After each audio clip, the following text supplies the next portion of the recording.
time that you think this team is down and out, and they're in the struggle that a lot of people kind of expect them to get on, they find a way to punch those people right in the face. Look at these games recently. So many different people have been the reason this Jays team has won. Let's go back to the Dodgers game. Ernie Clement hits the game-winning home run at Dodger Stadium against Blake Trinan. No, who was it? No, Vesia, excuse me. Then Mason Fluharty has to get out of a bases-loaded one-out situation with Shohei Ohtani at the dish. Did you see that coming? No. Dogs. They win game one of this series, the series against the Cubs. Did you expect Ernie to miss a bunt sign and hit a 3-run shot? No. Dog. The finale. Now, haven't heard a lot of Vladdy. We keep talking about him in the clutch. Well, after you haven't got no offense, he hits a 2-run shot in the 7th inning to give you the lead and evidently get you a victory. And today, it's been a little quiet in the catching front when it comes to big hits recently. But Alejandro Kirk comes up massive in this ballgame. Drives in 4 of the 6 runs, including a home run, and also including being down 1 with the bases loaded in the 8th inning and rips a 2-run single up the middle. Dog. The Blue Jays win this one 6-5 over the Texas Rangers and get back to their high water mark on the season at 72-51, 21 games over the 500 mark. That is insane stuff. Let's break this thing down. Now, Chris Bassitt got the start. Feels like years ago. But of course he gives up a home run to Kyle Higashioka. Why? Because it's the Blue Jays. 3-run shot, in fact. And it is a 3-0 lead for the Texas Rangers in the 2nd inning with Jacob deGrom on the other side. Now the Jays don't do diddly squat against deGrom. He goes 5 innings of 2-hit baseball. But the Jays raise the pitch count, right? He threw 84 pitches in 50 innings. They get him out after 5. And then you try and chip away at things, right? In the bottom half of the 7th inning, kind of looks bleak, right? Things aren't going right. You're probably not going to get much going. They bring in Robert Garcia. Barger singles. And you're like, okay. But then Dalton Varsho, fielder's choice. Barger's out at second base. See if you got first and 1 out. You're down 3. It is what it is. But Alejandro Kirk drives one to right field, and it's gone. A 2-run shot for Kirky, making it a 3-2 game. Lots of baseball to play. Still, I guess 6 outs to play with, really. After the Jays get out of that inning. Look, you're going to the top of the 8th inning. You're thinking, man, you need to find a way. But then Marcus Semien off of Louis Varland.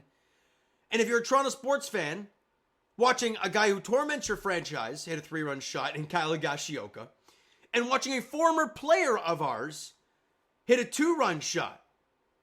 We've seen this before, and it's 5-2 Rangers, and immediately think, with that pitching staff, we talked about it in the last video. I reamed off all the pitching stats about how they're this, this, and this. Well, they went out to the deadline, and they got a couple relievers. They got Danny Colome, and they got Phil Maton, right? Well, they come into the ball game for the 8th inning. And if you look at the numbers for these guys, Danny Colome, he's thrown 36 innings this year. He's got an ERA of $1.23, a whip just over 1, 39 punch outs. He's been very, very, very good this year. And Phil Maton, ERA just over 3, 55 punch outs in 44 innings. He's only had 3 homers in 44 innings. I mean, he has been very, very good for them. But what do the Jays think of that? They do not care at all. All right? Colome comes out of the bullpen to face Andres Jimenez, the lefty-lefty matchup. And they got Lucas leading second in the inning, so they bring in the lefty to face them both. Well, Andres Jimenez singles to right field. Then, after an incredible defensive night for Nathan Lucas, the jumping catch of the wall, what a catch that was. And then hosing, who was it? I can't remember who it was, at second base on a line. What a toss. And a great job there defensively. But he leaves the ballgame. David Schneider comes in to pinch hit, and he singles. Andres Gimenez now up to second base. You have 2 on and nobody out for Bo Bichette, who singles to center field. Andres Gimenez comes in to score. David Schneider gets the extra 90 feet, moves up to third. You have runners in the corners. Nobody out. You've already got 1 run in. It is 5-3. And Vladimir Guerrero Jr. coming to the dish to face Phil Maton. Now, Jays fans, I'm going to take you back to that final Dodgers game. Shohei Ohtani at the dish. And if you listen to Buck Martinez on the broadcast, he says, look, he's not trying to walk here. He wants to end it. He strikes out. Vladimir Guerrero Jr.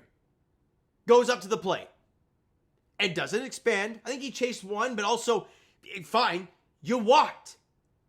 He could have swung out his rear end and struck out because he was trying to hit a 3-run homer to give you the lead. Instead, with nobody out, he draws the walk, bases loaded, nobody out. The tying run is now in scoring position for Addison Barger, who strikes out. Not what you wanted to see there. But then Dalton Varsho comes up, and he walks him. Walks in a run. It is 5-4.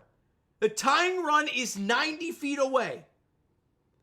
And Alejandro Kirk, to this point of the at-bat, he's had a couple tough swings, right? Phil Maton only hit 90 mile an hour in the fastball, but Kirky was way behind it. It didn't look great. He was down 1-2, I believe, in the count. What does he do? Rips one up the middle for a base hit. Schneider's, hold on a minute. No, Bo scores, and Vladdy flies around third, standing at the plate. He's fired up. The place is losing their mind. And the Toronto Blue Jays have taken the lead. Baseball is crazy. This team does not quit. They will fight you right to the very end. They don't give a rat's ass who's on the mound. They will fight you. And just to cap off the inning extremely well, Miles Straw strikes out, but Kirky steals second base. It wasn't defensive indifference. I think, Semien went to cover the bag. So it's his first ever steal. They put it up with the Jumbotron, and the entire place, 43,000 nut jobs hammered in the building, because you should be, but also hammered with excitement, because there's probably kids there. They're all excitement. And it's a standing ovation for Alejandro Kirk. It's loud. We love these guys. You see Scherzer in the dugout. He's laughing. He loves every bit of it. The Jays have the lead. Vibes are immaculate. You go to the top of the 9th inning looking to lock this thing down. And Jeff Hoffman, after going in the last ball game against the Chicago Cubs, and yes, he gave up a hit, but strike out on the side, goes up there today. Josh Young, yeah, schmell ya. Strikes him out looking 97 on the corner. Pack him. See ya, pal. Kyle Higashioka, yeah, you're not torturing us this time. Chase that slider outside the zone. And Josh Smith chases the splitter down for strike 3. He strikes out the side to end the ball game. Picks up save number, 28 on the season. And after that awful performance in LA, Jeff Hoffman has followed this up by being dominant. Absolutely dominant in his home cooking here. He has gone, let me check this out for you guys. In his last 3 outings, he has gone 3 innings, allowed 1 hit, no walks. 3 innings. Okay, here we go. I'll do it again. 3 innings, 1 hit, no walks, 8 punch-outs. He has been lights out, or lights up. Was it lights up, let's go? I don't know. Who cares? I'm trying to be cute with it. Bottom line, he locks it down, and the Toronto Blue Jays win this ball game 6-5. And yes, Vladdy, as he should, goes to second base, takes the damn base. Kirky, here you go, bud. And he's high five everybody. He's got the base in his hand. He's doing the interview with Hazel. He's got or it wasn't Hazel. It was the broad from Apple TV. Can't remember her name now. Oh, anyways. But, anyways. And was it Vladdy who dumped him? Who cares? Dumps him. I think he hit her as well with the Gatorade or the water, whatever the hell it was they dumped on him. And he still got the base in hand. Love Alejandro Kirk. What a ball game. What a moment. What a crowd at Rogers Center tonight. It is mid-August, and that's what this place sounds like. Oh, I love being a fan of this team. I do. All right, let's get to these player stats, shall we? Not much to talk about, because they did only have 8 hits today. David Schneider comes off the bench and gives you a big hit, scores a run, takes the extra 90 feet. Nice slide as well. Bo Bichette, 1 for 4. I don't care. I really don't. because it was in a big moment with 2-1 and nobody out, keeps the line moving, drives in one, scores a run. Obviously, the tying run, Vladimir Guerrero Jr., 1 for 3 with a run scored. He had a double and a run scored and a walk. Obviously, the walk was just as good as anything else. Addison Barger went 2 for 4 with a couple strikeouts, but did strike out in a big moment. So take that for what it is. And Alejandro Kirk, guys, 2 for 4 with a run scored, 4 RBIs, hit a homer, his 8th on the season. You love to see it. You really do. And with George Springer getting activated tomorrow, it just gets that much better. And assume Joey Loperfido is going to be sent down. Okay? As much people have loved what Joey's done, and I've loved what Joey has done, I believe that's what's going to happen. Because they pinch hit Ty France today with a righty on the hill from Joey Loperfido. That kind of tells you everything you need to know, right? But David Schneider did pinch hit for Lucas, so I don't know. My thought is it's going to be Joey, but we'll see how it goes. All I know is that I love this team. Andres Gimenez, 1 for 3 with a run scored. Had the biggest hit of the ball game, right? Led off that 8th inning to turn the lineup over. Like, that's huge. That's what your number 9 hitter is supposed to do. If you have guys who find a way to get on base at the bottom half of the lineup, it changes everything. And he did that today. 8 hits for the Blue Jays, struck out 7 times, walked twice.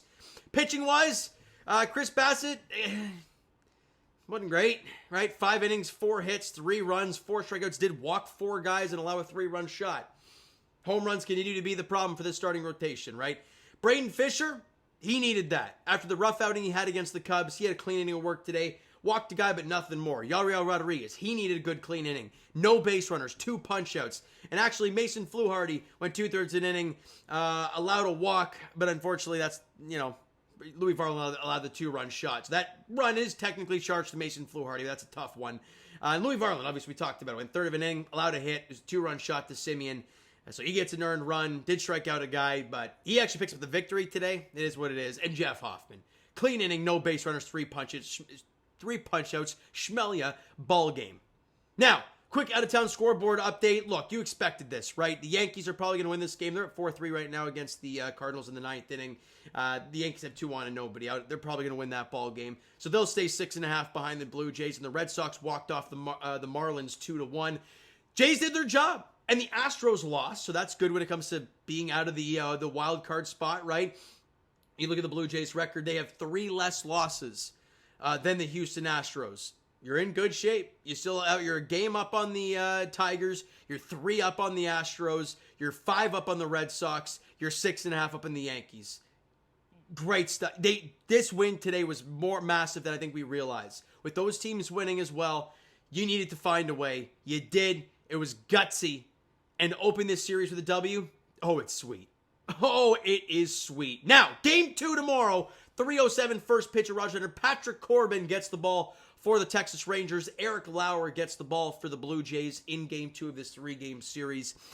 Looking to find a way to, 1, win 3 in a row. 2, win another series. And 3, hit their new high water mark of the season, going 22 games over 500. They're at it right now at 21.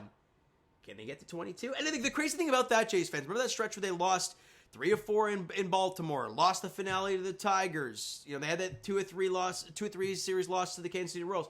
They've erased that now. After you won the first 3 against the Tigers, you were 21 games over 500. Right now, you're 21 games over 500. Again, we talked about it during that stretch. Those are going to happen. But the great teams find ways to get out of those holes quick. And the Jays did. They're now 7-3 in their last 10. They're on the verge, right? If you find a way to win one of the next 2 games, you've won 2 series in a row. It's beautiful. It really is. All right, so what, guys? That's going to do it for this one. If you enjoyed the video and, of course, this dub tonight, hit that like button. I do appreciate it. That subscribe button, you guys not done so already. Comment down below your thoughts on the video, thoughts on the game. What'd you like, what'd you not like from today's game for the Toronto Blue Jays? Twitter, Discord, Instagram, TikTok, all that stuff is down below. So follow up there if you haven't done so already, and I will talk to you guys. Of course, I'll be here, Jays Nation, tomorrow. Game 2 of this 3-game series at Rogers Center. Patrick Corbin, the lefty, on the mound. Eric Lauer, the lefty, for the Blue Jays. There's a couple Southpaws going at it at Rogers Center tomorrow at 3:07 as the boys look to win another series. Thank you so much for listening and watching. I hope you enjoyed the video and, of course, this dub this evening. All right? Thank you so much for listening and watching. I do hope you enjoyed everything. We'll talk to you guys then.